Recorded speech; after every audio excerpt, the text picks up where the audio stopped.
பரிசுத்த ஆவியானவர் தம்முடைய வல்லமையோடு எலிசபெத்தின் மேல, மரியாள் மேல், அன்னாளின் மேல், சாராள் மேல் இறங்கி வந்தது போல இந்த சத்தத்தை கேட்கும் பொழுதே பட்டு போய் கிடக்கிற உங்கள் கற்பத்தின் மேலே பரிசுத்த ஆவியானவர் இறங்கி வரப்போகிறார். ஜெபம் பட்டு போச்சு, பரிசுத்தம் பட்டு போச்சு, ஆராதனை, ஊழியம் செய்கிற அனுபவம், சபைக்கு முக்கியத்துவம் கொடுக்கிற காரியம், ஆண்டவரை தேடுகிற முக்கியத்துவம் கொடுக்கிற காரியங்கள் எல்லாம் பட்டு போன நிலைமை. அப்படிப்பட்ட நிலைமையில் இந்த சத்தத்தை கேட்கிறீங்களா? உங்களுக்கு தான் இன்றைக்கு இந்த வார்த்தையை கர்த்தர் ரேமா வேடா தர்றா ஆமென் சொல்லி பெற்றுக்கொள்ளுங்க. Price the Lord. ஆண்டவரும் இரட்சகருமாய் இருக்கிற இயேசு கிறிஸ்துவின் நாமத்தினாலே தினம் ஒரு தீர்க்க தரிசனம் என்கிற தேவனுடைய வார்த்தைக்கு உங்களை வரவேற்கிறோம். தீர்க்க தரிசனம் என்பது தேவ ஆவியால் அருளப்பட்ட அவருடைய வாக்குத்தத்தமான வார்த்தைகள் மாத்திரமே. இந்த நாளுக்குரிய தீர்க்க தரிசனமான வார்த்தைகளை வாசித்து நாம் ஜெபிக்கலாம். எசேக்கியேல் 17வது அதிகாரம் 24வது வசனத்தை நான் வாசிக்கிறேன். அப்படியே கர்த்தராகிய நான் உயர்ந்த விருட்சத்தை தாழ்த்தி தாழ்ந்த விருட்சத்தை உயர்த்தினேன் என்றும், நான் பச்சையான விருட்சத்தை பட்டு போக பண்ணி பட்டுப்போன விருட்சத்தை தலைக்க பண்ணினேன் என்றும் கர்த்தராகிய நான் இதை சொன்னேன். ஆண்டவருடைய நாமம் மகிமைப்படுவதாக. இந்த நாளுக்கு தேவன் கொடுக்கிற தீர்க்க தரிசனமான ரேமா வேர்டு என்ன அப்படின்னா, பட்டு போன கிளையை நான் மறுபடியும் தழைக்க செய்வேன் என்று ஆண்டவர் வாக்குத்தத்தம் பண்ணுகிறார். Praise God. இந்த சத்தத்தை கேட்கிற நீங்கள் யாராயிருந்தாலும் சரி, இன்றைக்கு ஆண்டவர் உங்களுக்கு உணர்த்துகிற வாக்குத்தத்தமான வார்த்தை, பட்டுப்போன கிளையை மறுபடியும் நான் தழைக்க செய்வேன் என்று இயேசு வாக்குத்தத்தம் பண்ணுகிறார். என்னுடைய வாழ்க்கைகளில், என்னுடைய குடும்பங்களில், என்னுடைய கையின் பிரயாசங்களில், என்னுடைய ஆவிக்குரிய வாழ்க்கைகளில் எவையெல்லாம் பட்டுப்போன நிலைமையில் இருக்கிறதோ அவைகளை எல்லாம் நான் மறுபடியும் திரும்ப உயிர் கொடுத்து திரும்ப தழைக்க பண்ணுவேன், அது வளரும் என்று ஆண்டவர் வாக்குத்தத்தம் பண்ணுகிறார். இன்றைக்கும் சத்துருவானவன் என்னுடைய வாழ்க்கையை பட்டு போகச் செய்ய பல ரீதியில் போராடி கொண்டிருக்கிறான். செடி வளர்றது சத்துருக்கு பிடிக்காது. பைபிள்ல வாசிக்கிறோம், அவன் வளருகிற நல்ல நிலத்தில் களைகளை விதைத்தான் என்று வேதத்தில் வாசிக்க முடியும். ஒரு விதை விதைக்கப்பட்டது, அந்த விதை வளர விடாதபடி பறவைகள் கொத்தி கொண்டு போனது, முள்ளொழுகே விழுந்தது, கற்பாறையின் மேல் விழுந்தது, வரப்புகளின் மேல் விழுந்தது.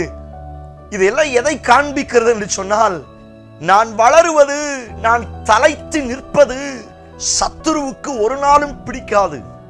எப்படியாவது நான் பட்டு போக வேண்டும், நான் காய்ந்து போக வேண்டும், நான் அழிந்து போக வேண்டும், நான் உடைந்து இடிந்து போக வேண்டும், என்னுடைய குடும்பமும் என்னுடைய வாழ்க்கையும் இல்லாமல் போக வேண்டும். இதுதான் சத்துருடைய சில மனுஷீக வல்லமையினுடைய கிரியைகளினுடைய முழு நோக்கமாய் இருக்கிறது.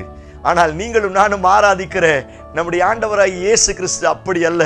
ஸ்தோத்திரம். நான் எந்த இடத்திலெல்லாம் பட்டு போனேனோ, எந்த இடத்திலெல்லாம் உடைக்கப்பட்டேனோ, எந்த இடத்திலெல்லாம் இடிக்கப்பட்டு நொறுக்கப்பட்டேனோ, அதே இடங்களில் இன்றைக்கும் என்னை தழைக்க பண்ண, இன்றைக்கும் என்னை கட்டி எழுப்ப அவர் போதுமானவராய் இருக்கிறார்.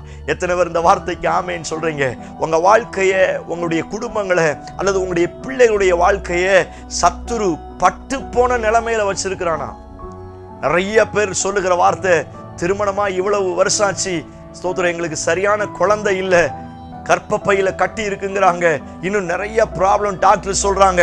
இந்த சத்தத்தை உங்களுக்கு தான் ஆண்டவர் சொல்லுகிறார், பட்டு போன விருட்சத்தை தழைக்க பண்ணுகிற நான். உன்னுடைய சரீரம், உன்னுடைய கற்பம் பட்டு போன நிலைமையில் இருந்தாலும் பரிசுத்த ஆவியானவர் தம்முடைய வல்லமையோடு எலிசபெத்தின் மேல, மரியாள் மேல், அன்னாளின் மேல், சாராள் மேல் இறங்கி வந்தது போல இந்த சத்தத்தை கேட்கும் பொழுதே பட்டு போய் கிடக்கிற உங்கள் கற்பத்தின் மேலே பரிசுத்த ஆவியானவர் இறங்கி வரப்போகிறார்.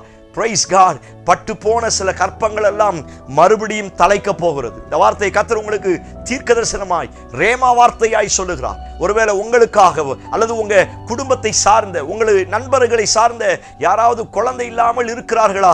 இந்த வார்த்தையை அவர்களுக்கு அனுப்பி வையுங்கள். இந்த வார்த்தையை பிடித்து செபிக்க சொல்லுங்கள். பட்டு போன விருட்சத்தை தலைக்க பண்ணுகிற கர்த்தர் பட்டு போன அவருடைய வம்சங்களை, பட்டு போன அவருடைய கற்பங்களை ஆண்டவர் இந்த நாட்களில் மறுபடியும் தலைக்க செய்வேன் என்று கர்த்தர் வாக்குத்தத்தம் பண்ணுகிறார். ஓ பிரைஸ் காட்! எத்தனை பேர் இந்த வார்த்தைக்கு ஆமென் சொல்றீங்க? ஸ்தோத்திரம். நிறைய பேருடைய பொருளாதாரத்தை சத்துரு பட்டு போக செய்கிறான். வளர்ச்சி இல்லை, நிறைய பிரயாசப்படுறாங்க. நிறைய விதைத்தும் கொஞ்சமாய் அறுக்கிற அனுபவம்.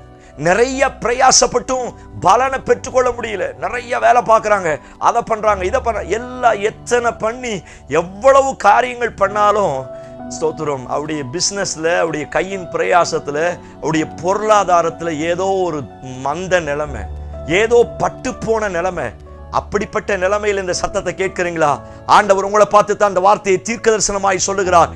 உங்க பொருளாதாரத்தை, உங்க பினான்சியல்ல ஆண்டவர் இந்த நாட்களில் மறுபடியும் தலைக்க செய்வேன் என்று கர்த்தர் வாக்குத்தத்தம் பண்ணுகிறார். உங்க பிசினஸ் பட்டு போன நிலைமையில் இருக்கிறதா? உங்க பொருளாதாரம் அநேக கடன் பிரச்சனையில சிக்கி கொண்டு அவ்வளவுதான் முடிஞ்சிச்சு, இனி அது வளராது, இனி அது எழும்பாது அப்படிங்கிற நிலைமையில் இந்த சத்தத்தை கேட்கிறீங்களா? உங்களுக்கு தெரிஞ்சவங்க யாராவது அவ்வளவு கடன் பிரச்சனையில் இருக்கிறாங்களா? அவங்களுக்கு இந்த சத்தியத்தை அனுப்பி வைங்க.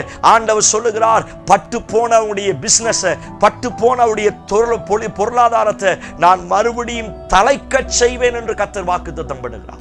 எத்தனை பேர் இந்த வார்த்தைக்கு ஆமென் சொல்றீங்க? நம்ப ஆரம்பிங்க. வசனத்தை அறிக்கை செய்யுங்க. நீங்களும் நானும் பேசுகிறது சாதாரண வார்த்தை அல்ல, வசனத்தை பேசி கொண்டு இருக்கிறோம். வெளியில இருக்கிறவங்க என்ன வேணாலும் நினைக்கட்டும், ஆனா வசனத்தை அறிக்கை செய்கிறோம். இந்த வார்த்தை அநேகருக்கு அற்புதங்களை கொண்டு வரும். Praise God!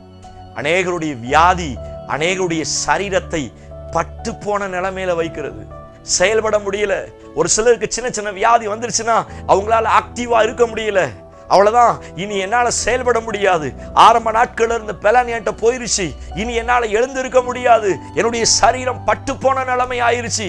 டாக்டர் இப்படி சொல்லிட்டாங்க, டாக்டர் இப்படி எழுதி கொடுத்தாங்க, ஸ்கேன் ரிப்போர்ட் இப்படி வந்துருச்சு. அப்படிப்பட்ட நிலைமையில் இந்த சத்தத்தை கேட்கிறீங்களா? ஸ்கேன் ரிப்போர்ட் என்ன பட்டு போன உங்க சரீரத்தை, உங்க உறுப்புகளை ஸ்கேன் ரிப்போர்ட் எப்படி சொன்னாலும் நீங்க கவலைப்பட வேண்டிய அவசியம் கிடையாது. ஒருவேளை உங்க உறுப்புகள்ல, உங்க நரம்புகள்ல, உங்க எலும்புகள்ல, உங்க தசைகள்ல எவைகள் பட்டு போன நிலைமையில் இருந்தாலும் பரிசுத்த ஆவியானவர் உங்களுக்கு ரேமா வேடை தருகிறார். ஆமென் சொல்லி ஏற்றுக்கொள்ளுங்க. உங்க சரீரத்தை ஆவியானவர் இன்றைக்கு உயிர்ப்பிக்க போகிறார். Praise God! எத்தனை பேர் பெற்றுக்கொள்வதற்கு ரெடியா இருக்கிறீங்க? இந்த சத்தத்தை கேட்கும் பொழுதே சொல்ல ஆரம்பிங்க.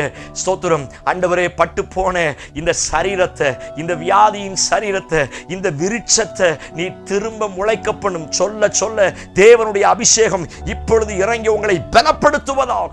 Praise God! எத்தனை பேர் இந்த வார்த்தைக்கு ஆமென் சொல்றீங்க? நம்ப ஆரம்பிங்கள். வசனத்தை அறிக்கை செய்யுங்கள். என்னுடைய ஆவிக்குரிய நிலைமை அநேக நேரத்தில் பட்டு போன நிலைமையில் இருக்கிறது.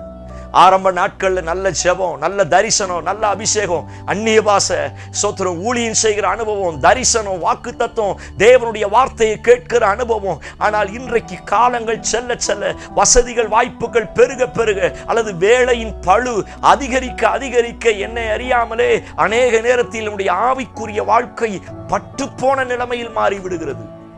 ஜெபம் பட்டு போச்சு, பரிசுத்தம் பட்டு போச்சு, ஆராதனை, ஊழியம் செய்கிற அனுபவம், சபைக்கு முக்கியத்துவம் கொடுக்கிற காரியம், ஆண்டவரை தேடுகிற முக்கியத்துவம் கொடுக்கிற காரியங்கள் எல்லாம் பட்டு போன நிலைமை. அப்படிப்பட்ட நிலைமையில் இந்த சத்தத்தை கேட்கிறீங்களா? உங்களுக்கு தான் இன்றைக்கு இந்த வார்த்தையை கர்த்தர் ரேமா வேடா தர்றா. ஆமென் சொல்லி பெற்றுக்கொள்ளுங்க. உங்க பட்டு போன சில ஸ்தோத்திரம் சரீர பலவீனத்தை, ஸ்தோத்திரம் உங்க ஆவிக்குரிய பலவீனத்தை இன்றைக்கு ஆண்டவர் திரும்ப தலைக்க செய்வேன் என்று கர்த்தர் வாக்குத்தத்தம் பண்ணுகிறார். ஓ பிரைஸ் காட்! ஹல்லேலூயா! நம்ப ஆரம்பியுங்கள். பட்டு போன உங்க குடும்பம் திரும்ப தலைக்க போகிறது. கணவன் மனைவி உறவு பட்டு போயிருச்சா? கணவன் மனைவி உறவுல நிறைய விரிசல் வந்துருச்சா? பெற்றோர் பிள்ளைகள் உறவு பட்டு போன நிலைமையில விரிசல் அடைஞ்சு உடைஞ்சு போன நிலைமையில இருக்கிறதா?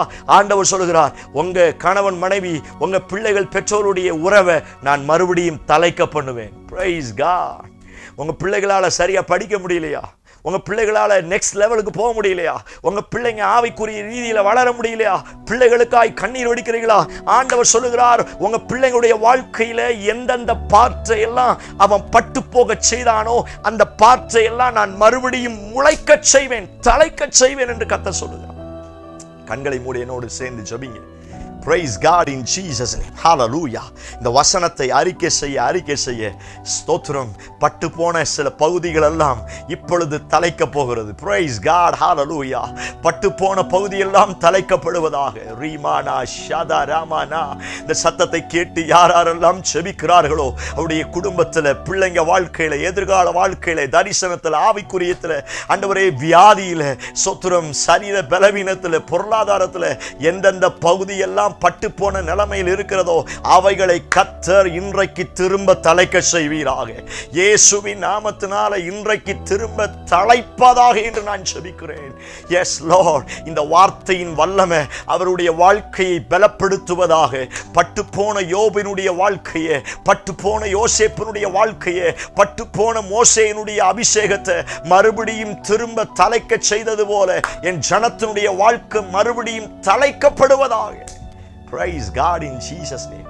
சத்தத்தை கேட்கிற ஒவ்வொருவரையும் கர்த்தர் மறுபடியும் திரும்ப திரும்ப திரும்ப தலைக்க செய்தபடியினால் உமக்கு ஸ்தோத்திரம். நம்புகிறோம், இயேசு கிறிஸ்து மூலம் ஜெபிக்கிறோம். ஜெபம் கேளும் நல்ல பிதாவே. ஆமென், ஆமென். Praise the Lord. நம்பிக்கையோடு இந்த நாளை துவங்குங்கள். எந்த பார்ட்டெல்லாம் பட்டு போன நிலைமையில இருந்துச்சோ இந்த நாட்கள்ல, இந்த வருஷம் முடிகிறதுக்குள்ள கர்த்தர் மறுபடியும் தலைக்க செய்ய போகிறார். நீங்க அழிஞ்சு போக மாட்டீங்க, நீங்க ஆள போறீங்க. Praise God. இந்த சத்தியம் உங்களுக்கு ஆசீர்வாதமா இருந்துச்சுன்னா தயவு செய்து மற்றவங்களுக்கு ஷேர் பண்ணுங்க. உங்களுக்கு தெரிஞ்ச உங்க நண்பர்களை பார்க்க சொல்லி சொல்லுங்க.